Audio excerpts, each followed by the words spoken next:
Namaskar, my dear friends. We have already seen design and simulation of high pass filter. Okay, so high pass filter is configuration is what? We have a capacitor and then resistor. And based on these two values, we decide the cutoff frequency. So now what we will do is, what are the signal frequency that will be there for my input signal that will be allowed to pass for this particular high pass filter. So you already know we have high pass filter like this and we will have a cutoff frequency like this.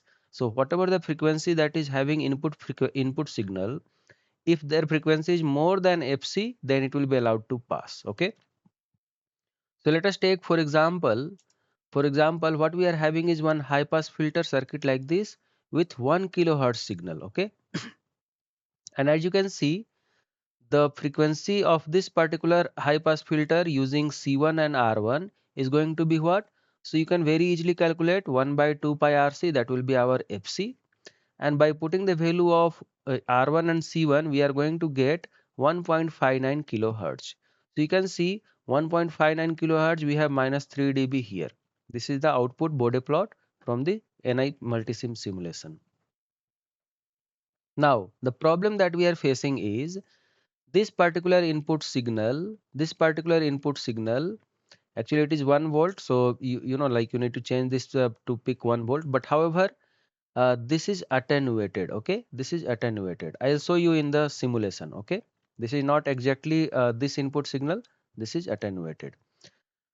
Now as we go on, like reducing the cutoff frequency, so by putting this R1 and C1, we have reduced the cutoff frequency to 159.1 hertz. Okay, so this is way lesser than the input voltage, and this input voltage frequency is 1 kilohertz. It means you can see the output which is green color is actually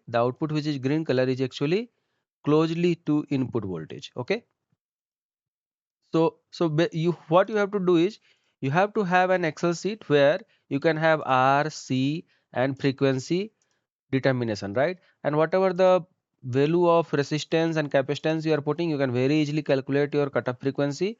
So that is going to be 1.59 kilohertz, and you can see what is going to happen. If I put 10 kilo ohm, it will become 159 hertz, right? So let us open NI Multisim. All right. So now what we are seeing here, we have the like a circuit with 1 volt 1 kilohertz input, and we have the cutoff frequency of 159 hertz. So 159 hertz is way lesser than 1 kilohertz, and that's the reason the output signal is very closely to the input signal, right? Now let me make one change. I am going to make this as 100 ohm. Okay, so 100 ohm is how much? 100 ohm is actually 15.9 kilohertz, right? 100 ohm, if I do 100 ohm, if I do, the cutoff frequency is 15.9 kilohertz, right? 15,915 hertz, that is 15.9 kilohertz. In that case, what will happen? My input signal is 1 kilohertz, and the high pass filter is going to allow more than 15.9 kilohertz. It means if I simulate, the output will attenuate a lot, like green signal will not be visible at all because it will not allow to pass. So let us run it. So you can see green signal is attenuated. Understood? But if the input signal is more than 15.9 kilohertz, let us say I'm going to make it 50 kilohertz. Okay, then you will see the input signal will be passed very nicely. Okay, so let us run it. So you can see all the signal, green signal is completely passing. It is giving this kind because the number of like signal is more because of the very high frequency. So let us run for a smaller time. Go to simulate, analyze and simulation, and run it for, let us say, like uh, 0.1 microsecond or something. So we have 5 pulses only, right?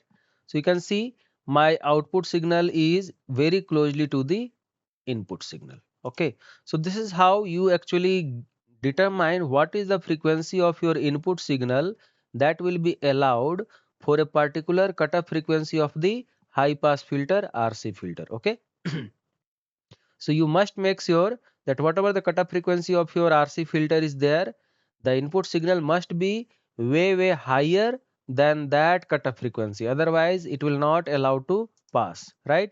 Like if you reduce much more here, let us say I want to make the FC, like more than 50, less than 50, okay, or more than 50. What is that? What is that? Let us do that.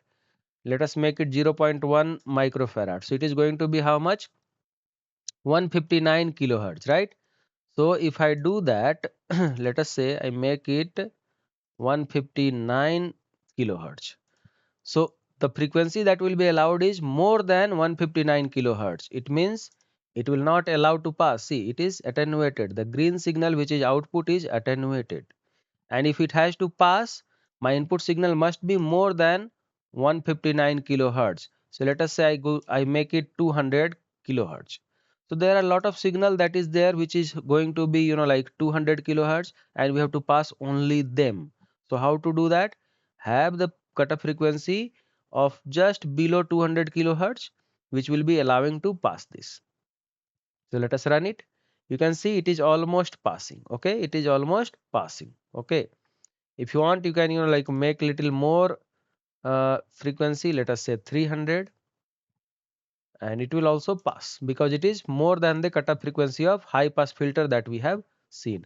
And the number of signal is increasing. Why? Because we have simulated it for quite high amount of time. So hope you have a good understanding of how to validate your input signal with the RC filter that you have designed. And why we are doing this? Because in circuit designs, in any microcontroller system or FPGA based systems, you will be using a lot of RC filters, very like very very nicely. So what do you need to do is, you need to understand what should be the cutoff frequency of your high pass filter or low pass filter, whichever it is, and based on that only you have to feed your input signal, because based on the input signal you are going to set your cutoff frequency of your high pass filter or low pass filter that you are going to design. So it is always good idea to simulate circuit like this with the desired input signal and see whether output is coming properly or not. And you can see Bode plot also. Let us say for this particular cutoff frequency it will come 159 kilohertz, right? So it comes or not. So come to simulate, analyze, and I have told you how to do that. Go to AC sweep, change it to like let us say I'm going to run it for 500 microhertz, 500 megahertz. Okay, let us run it. So you can see I'll just like remove PR1. I need only the output side. Okay, so you can see this is little bit like this way. So I'll just make it little bigger for you guys. Let us change the trace width to little bit thicker. Okay, so you can see what is the minus 3 dB frequency. So minus 3 dB frequency, to find out very quickly, go to show cursor. So cursor is shown here. Now you can see it is varying. Cursor 2 is varying. Okay, this cursor 2 is varying. So this will be the frequency and this will be the dB that is attenuated. So if I bring it to minus 3 dB, that will be my cutoff frequency. Okay, so this signal should be minus 3 dB. So let us bring that to minus 3, minus 3. Okay, yeah, almost there, right? So you can see 153 has come, or yeah, 153 has come x2 and minus 3.18 dB. If you want, you can exactly bring it to minus 3 dB. So 162 it has become. Anyway, it is actually calculation wise 159 kilohertz, and that's the frequency of like cutoff frequency for this high pass filter, and the frequencies with more than that will be allowed to pass. Okay, so thank you guys, hope you have a good understanding how to validate your input signal based on the filter that you have designed. And if you are going to simulate like this, you will be able to validate your circuit also before the like actual design for your system. Thank you.